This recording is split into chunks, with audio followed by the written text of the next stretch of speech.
Hemos hablado de las siguientes características. Imaginen que este es un tornillo.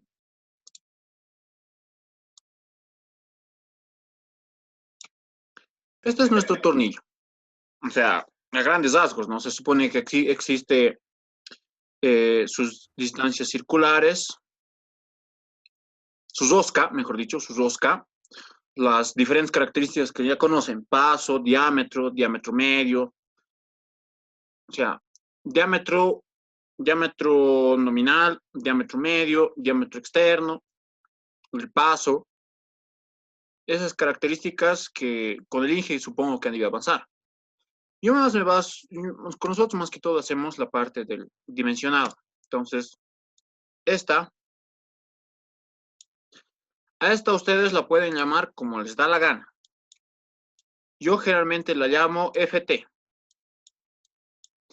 Y para mí se presenta la fuerza axial, pero total. O sea, la fuerza axial total en los tornillos. O sea, no estoy diciendo para cada tornillo. Estoy diciendo axial total en los tornillos, en todos los tornillos. Pero surge un término interesante que se denomina fuerza de servicio. Y aquí en esta parte es donde la mayoría se confunde cuando hace el dimensionamiento. La fuerza de servicio, o sea, fuerza de servicio, yo generalmente le escribo F o a veces F sub S. Bueno, depende de la nomenclatura que usen. En otros libros generalmente usan F. Ha de ser igual a la fuerza axial total, o sea, la fuerza de todos los tornillos, entre el número de tornillos. ¿Cuánta es la fuerza que tienen que axial total que tienen que soportar nuestros tornillos y cuántos tornillos son los que tienen que soportar esa fuerza? Y a esto lo denominamos fuerza de servicio, la cual es la fuerza que se aplica a cada tornillo. O sea, esta fuerza se aplica a un tornillo. De ahí estos conceptos. Bueno, podemos volver ahora sí al ejercicio. Con esa pequeña aclaración, lo que hemos nosotros encontrado es nuestra fuerza axial total. Esta fuerza de aquí arriba se aplica a dos tornillos y esta fuerza de acá abajo se aplica a otros dos tornillos.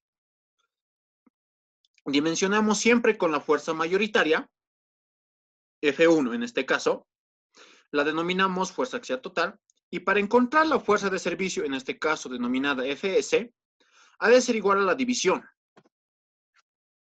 entre la fuerza total dividido entre el número de tornillos.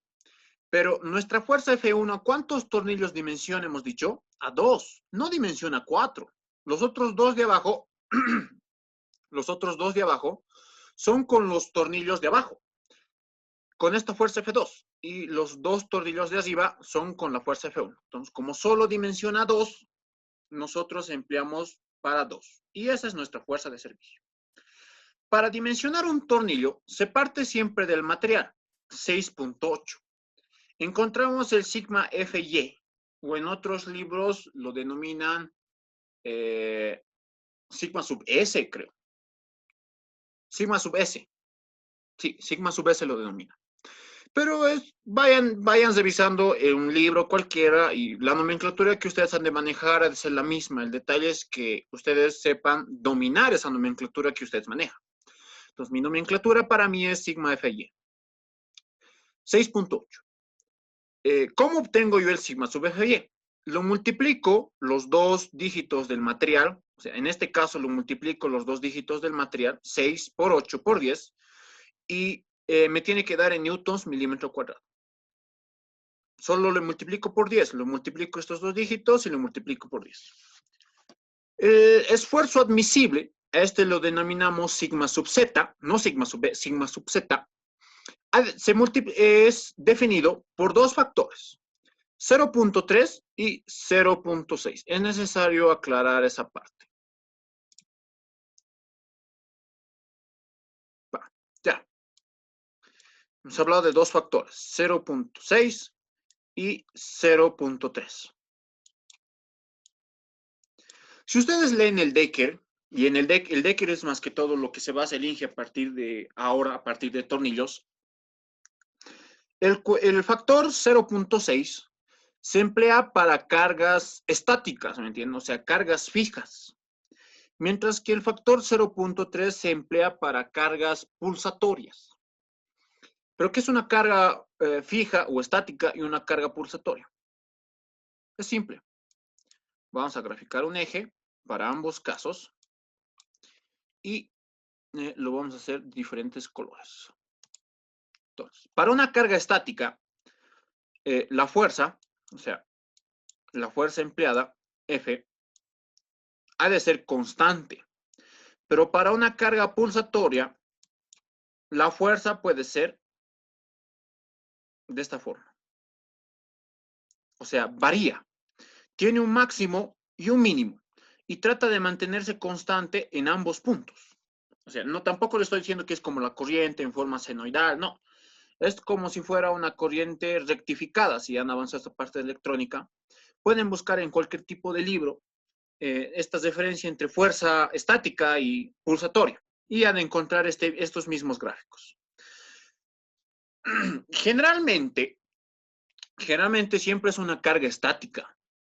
Dependiendo del tipo de carga empleada de ser carga pulsatoria. Pero en este caso es más común una carga estática. Es por eso que nosotros empleamos el factor de 0.6 para denominar una carga estática. Con esa explicación, encuentro el sigma sub z y me voy a las tablas del Decker. Bueno, en este caso no sabemos, tenemos la fuerza de servicio, F sub S, el esfuerzo admisible, y lo que no tenemos es el área del núcleo para dimensionar el tornillo. O sea, en la tabla número 30 del Decker, o sea, en la tabla número 30, a ver, ¿dónde están las tablas? Ok. Esta es la tabla número 30 del Decker. Serie 1 para elección de rosca métrica ISO, según norma DIN 13. Rosca normal serie 1 y rosca fina serie 1. Aquí encuentran la rosca M de métrica. Por si acaso existen tres tipos de rosca. Rosca métrica, rosca Whitford. Después tienen la rosca trapezoidal. Pero más que todo siempre se emplea la rosca métrica.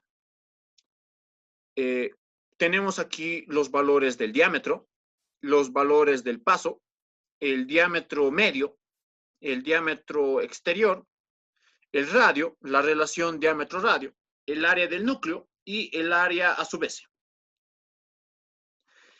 Igual para la rosca fina, rosca normal y rosca fina. Luego tenemos las diferentes tablas que posiblemente puedan necesitar, que son extraídas del Decker, por ejemplo, la tabla 33, la tabla 31, donde si no les dan el tamaño de la rosca, según la norma DIN 13, se emplea estas fórmulas para el diámetro 2, para el diámetro 3, para el radio, para el factor H1, el área del núcleo y la sub S. Luego las diferentes gráficas para los diferentes tipos de tornillo, si es tornillo de fuerza o tornillo de unión. Los factores de fabricación para los tornillos igual. Y en sí serían esas las tablas que van a necesitar.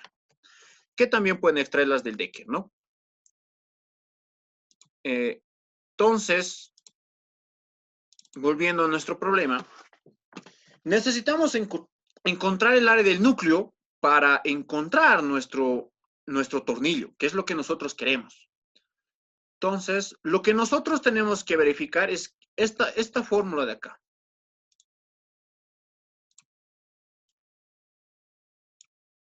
Esta fórmula es como en la soldadura, el admisible y el calculado, se podría decir.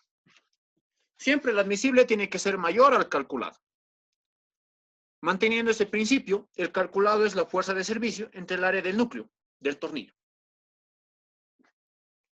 Por tanto, yo puedo partir del punto que sean iguales, es lo que aquí nosotros partimos del punto que son iguales, despejando acá, se viene esta parte acá, y encuentro el área del tornillo.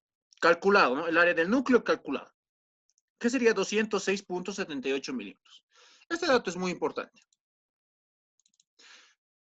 Vamos a la tabla número 30 y generalmente para tornillos de unión, en este caso es un tornillo de unión, porque si se está dando cuenta, está uniendo una pared con una especie de un rectangulito, los está uniendo. Entonces, eso lo denominamos tornillo de unión, cuando se emplea la unión, tornillo de unión. 236, si más no me equivoco. 206.78, es el calculado, por eso está con cal, de calculado. En rosca normal, 206, busco el área del núcleo. Por ejemplo, aquí tengo dos valores. Para el M16,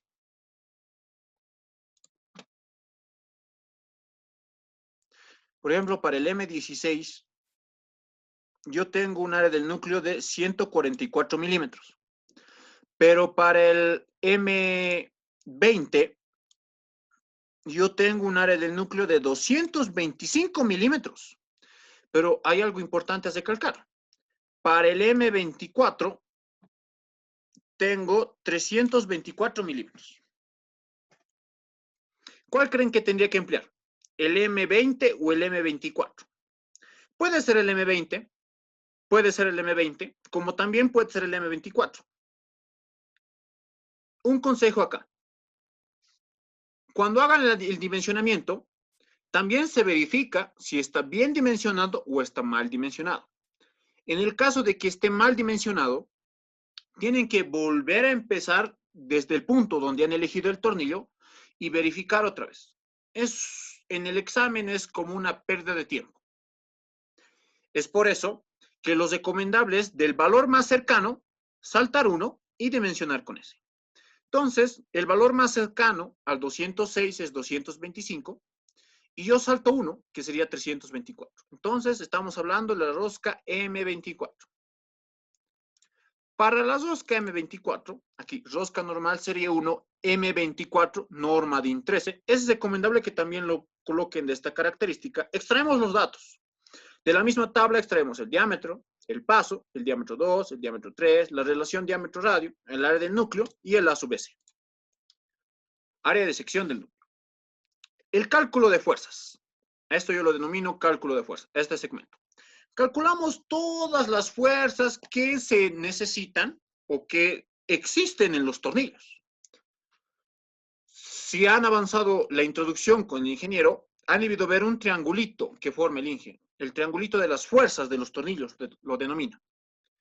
Entonces, calculamos la fuerza previa. Voy a la figura 107 del Decker. Entonces, me voy a la figura 107. Aquí está. Aquí está nuestra tensión de apriete, sigma sub n, el campo de dispersión y el diámetro de la rosca. Figura 107, tensión de apriete discrecional en el núcleo de los espásmos. Lo que yo quiero encontrar es nuestra tensión de apriete, el sigma AN. Esto es lo que yo quiero encontrar, para encontrar mi fuerza previa. Mi diámetro es 24, entonces yo aplico lo siguiente. Estimo que aquí se encontrará el valor de 24 y lo cruzo en los dos puntos. De acá yo encuentro lo normal ha de ser encontrar una tensión de apriete máxima y una tensión de apriete mínima. Entonces, aquí yo tengo un sigma AN. Bueno, acá tengo un sigma AN máximo o el mayor. Y aquí tengo un sigma AN mínimo o el más pequeño. ¿Cómo encuentro la tensión de apriete? La tensión de apriete sigma AN ha de ser igual al valor máximo, el máximo, bueno, no es tan fácil escribir con ratón, la verdad, y un sigma sub n mínimo. y todo dividido entre 2. Bueno, no es menos, es más. Más el máximo con el mínimo dividido entre 2. Pero para nuestro diámetro, por si acaso, aquí se encuentra el 24, por si acaso, diámetro 24. A veces en los cálculos el ingeniero se le ocurre trabajar con el esfuerzo de apriete máximo. Entonces ya no hacen este procedimiento y solo trabajan con el valor máximo. A veces el ingeniero les dice trabajar con el esfuerzo de apriete mínimo. Entonces solo trabaja, encuentran el valor mínimo y trabaja. Y me preguntará mucho, Auxi, ¿cómo encuentro el valor? Pues recomendación, agarren la foto, o sea, agarren esta imagen del Decker, imprímanselos, de verdad, imprímanlo a escala, estos cuadraditos, que es escala de 1 centímetro, escala de 2 centímetros. Distribúyanse bien estas partes, porque va a ir saltando, o sea, 10, 11, 12, 13, 14, por si acaso no hay diámetro 12.5, por si acaso, ¿no? Repito, no hay. Diámetro va de 1 en 1, 11, 12, 13. Y háganse sus escalas y encuéntrense un valor estimado tanto a este lado como a este lado. Y así van a encontrar un valor preciso, o sea, un valor preciso para el valor máximo y el valor mínimo. ¿Por qué les digo un valor preciso? Porque el INGE, con toda su experiencia, estima valores acá.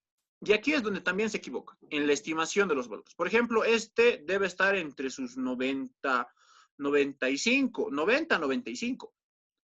Y este debe estar entre los 165, 160, 165 a 170. Esa es mi estimación. Ahora, ustedes imprímanselo, háganselo a escala y hagan su propia estimación y encuentren un valor correcto. Entonces, para el M24 hemos encontrado un 210 y 120 y se encuentra un esfuerzo de apriete de 165. La tensión previa ha de ser el esfuerzo de apriete por el área del núcleo, pero empleamos el área del núcleo de tablas, no el calculado, por si acaso, el de tablas. Encontramos la fuerza previa, F sub B. La fuerza diferencial ha de ser la fuerza de servicio entre el coeficiente de acortamiento o alargamiento dividido entre el coeficiente de acortamiento o alargamiento más 1. Nos dice que este valor es 0,9. Encuentro la fuerza diferencial. Tengo fuerza previa, fuerza diferencial. Lo único que me queda encontrar es fuerza máxima y fuerza mínima. La fuerza máxima, F sub G, ha de ser igual a nuestra fuerza previa más nuestra fuerza diferencial. Aquí está el valor. Y nuestra fuerza mínima, F sub K, ha de ser igual a nuestra fuerza máxima menos nuestra fuerza de servicio. Las verificaciones.